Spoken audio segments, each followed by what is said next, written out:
नमस्कार दोस्तों, मैं ज्योतिष आचार्य वासुदेव मिश्रा आपका अपने चैनल एस्ट्रो मास्टर वासु में हार्दिक अभिनंदन करता हूं। दोस्तों, आज का यह ज्योतिष का कार्यक्रम आप सभी सिंह राशि वालों के लिए दैत्य गुरु शुक्राचार्य के वक्री चाल प्रभाव को लेकर बड़ा ही खास कार्यक्रम साबित होगा।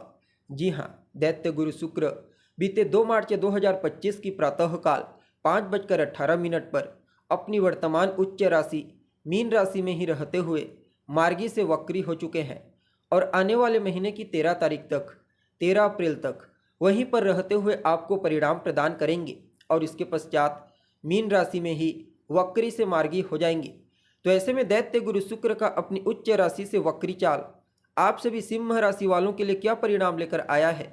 इस गोचर काल के दौरान शुक्र जीवन के किन किन क्षेत्रों में आपको शुभ परिणाम प्रदान करेंगे, तो किन किन क्षेत्रों में आपको सावधानी बरतनी होगी और किस प्रकार शुक्र की ताकत आपके भाग्य को घोड़े से भी तेज भगाएगी, सभी बातें बहुत ही विस्तार के साथ आपको बताएंगे। इसलिए वीडियो को लास्ट तक देखिए। और अगर आप अपनी जन्म कुंडली पर हमसे परामर्श लेना चाहते हैं तो आपको हमारा कॉन्टैक्ट नंबर स्क्रीन पर और डिस्क्रिप्शन बॉक्स में मिल जाएगा, जहां से आप व्हाट्सएप के थ्रू अपॉइंटमेंट लेकर अपनी जन्म कुंडली का बड़ी बारीकी से अध्ययन करा सकते हैं। वैसे देखा जाए तो शुक्र का गोचर एक राशि में ज़्यादा दिनों तक नहीं होता। इनका जो गोचर काल होता है ना दोस्तों, एक राशि में लगभग 25 से 30 दिनों तक का होता है, लेकिन इनका व्यापक प्रभाव हमारे जीवन काल में दृष्टिगोचर होता है।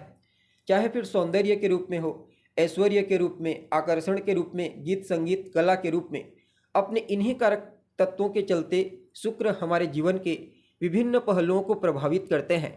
और जब बलवान अवस्था में इनका गोचर होता है तो भी अपने कारक तत्वों से संबंधित सभी प्रकार के शुभ परिणाम प्रदान करते हैं। और इस बार भी कुछ ऐसा ही परिणाम आपको अपने जीवन काल में देखने को मिलेगा।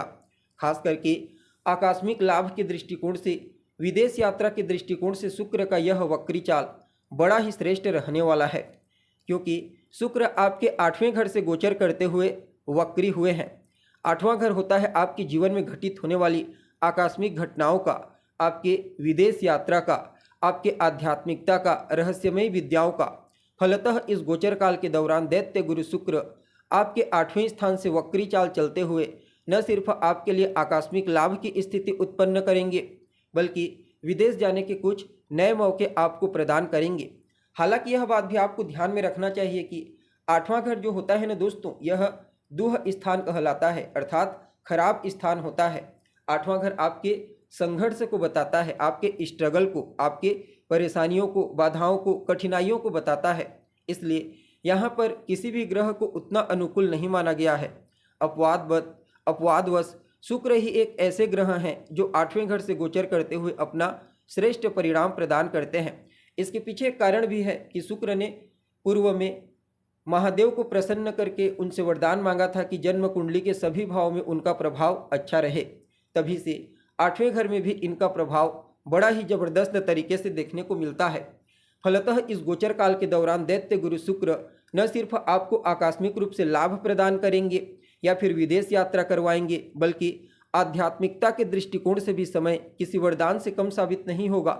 जी हाँ, अगर आप थोड़ी बहुत अध्यात्म में, धार्मिकता में रुचि रखते हैं तो इस गोचर काल के दौरान आपको जबरदस्त फायदा वहाँ से होगा। धार्मिक चीज़ों का काम करते हैं, व्यापार करते हैं, तो निश्चित तौर पर समय आपके लिए विशेष उन्नति प्रदायक साबित होने वाला है। 8वां घर देखा जाए तो कुंडली के दूसरे घर से 7वां होता है। परिणाम स्वरूप यह आपके कुटुंब परिवार के मध्य फाइनेंशियल कंडीशन को बेहतर बनाने में अनुकूल होगा, क्योंकि शुक्र और बृहस्पति दोनों के दोनों धन के कारक ग्रह हैं और इन दोनों के बीच में परिवर्तन योग बना हुआ है।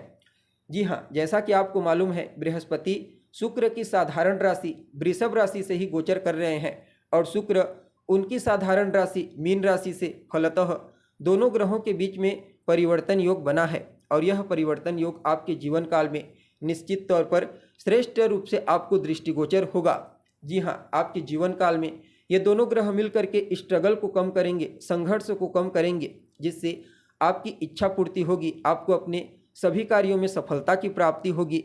आध्यात्मिकता के दृष्टिकोण से मजबूत होने की वजह से ईश्वरीय शक्ति, जी हाँ, ईश्वरीय शक्ति के प्रभाव से आपके जीवन काल में बहुत सारी पॉजिटिव घटनाएं घटित होने वाली है। इसके अलावा देखा जाए तो यहाँ पर सूर्य और बुध इन दोनों का भी प्रभाव है, तो कहीं ना कहीं आपकी बुद्धिमत्ता, आपके ज्ञान, आपके टैलेंट को जागृत कर जीवन के हर क्षेत्र में आपको आकस्मिक लाभ प्रदान करने का प्रयास करेंगे। दूसरा घर आपके लाइफ पार्टनर के घर से दूसरा होता है, तो निश्चित तौर पर आपके लाइफ पार्टनर, जीवन साथी की सलाह मशवरा आपके लिए संचित धन के वृद्धि के लिए बड़ा ही अद्भुत रहने वाली है।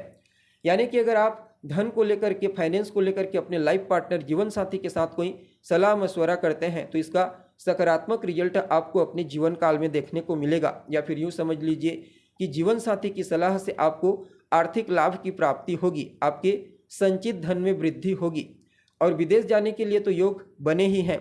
चाहे आप कोई व्यापारिक डील करने के लिए जाना चाहते हैं या फिर घूमने फिरने के लिए, आध्यात्मिकता, तीर्थ यात्रा करना चाहते हैं, क्योंकि 8वां घर आपके अध्यात्म का होता है, तो तीर्थ स्थल भी कुछ ऐसे ही प्लेस हैं जहां पर जाकर के आपको ईश्वरीय शक्ति का आभास होता है। फलतः तीर्थ यात्रा भी आप इस गोचर काल के दरमियान कर सकते हैं।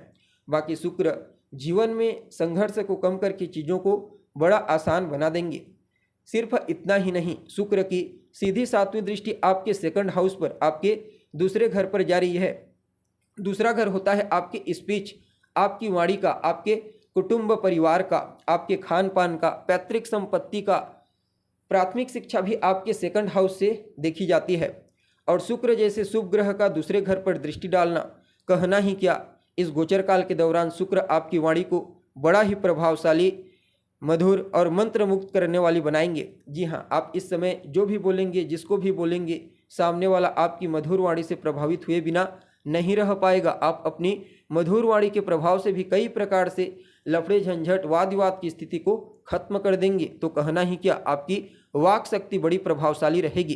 कुटुंब परिवार के मध्य आपसी तालमेल काफ़ी हद तक अनुकूल बनाने में कोई कसर नहीं छोड़ेंगे। खान पान भी शुद्ध और सात्विकता के साथ देखी जा सकती है। इसके अलावा इस गोचर काल के दौरान आपके संचित धन में वृद्धि होगी। ससुराल पक्ष से भी लाभ के कई योग आपको प्राप्त होंगे और वह सभी विद्यार्थी जो प्राथमिक शिक्षा ग्रहण कर रहे हैं उनके ऊपर भी शुक्र और बृहस्पति, इन दोनों की विशेष कृपा दृष्टि इस गोचर काल के दौरान दृष्टिगोचर होने वाली है। जी हाँ, इसके अलावा देखा जाए तो इस समयावधि में आपके लाइफ पार्टनर के स्वास्थ्य में भी सुधार होने वाला है। अगर पहले से कोई समस्या चली आ रही है तो निश्चित तौर पर शुक्र और बृहस्पति दोनों ग्रह मिल करके हेल्थ इश्यूज को दूर कर देंगे। बाकी यह गोचर आपके लिए काफ़ी अच्छा रहने वाला है। शुक्र आपके 10th हाउस और 3rd हाउस के लॉर्ड बनते हैं, यानी कि आपके पराक्रम भाव और आपके कर्म भाव के स्वामी। तो यह गोचर आपके जीवन काल में पराक्रम की वृद्धि करेगा। कार्य क्षेत्र में आपकी प्रतिभा, आपका टैलेंट और आपका पराक्रम हर प्रकार से आपको सफलता दिलाएगी।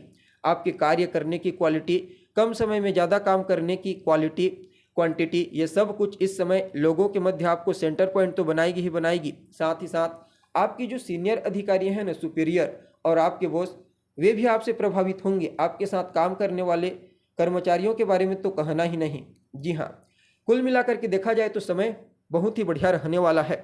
बस थोड़ा सा अपने स्वास्थ्य का आपको ध्यान रखना है, क्योंकि राहु भी साथ में है। बाकी हर प्रकार से शुक्र का यह वक्री चाल आप सभी सिंह राशि वालों के लिए बड़ा ही अद्भुत साबित होगा।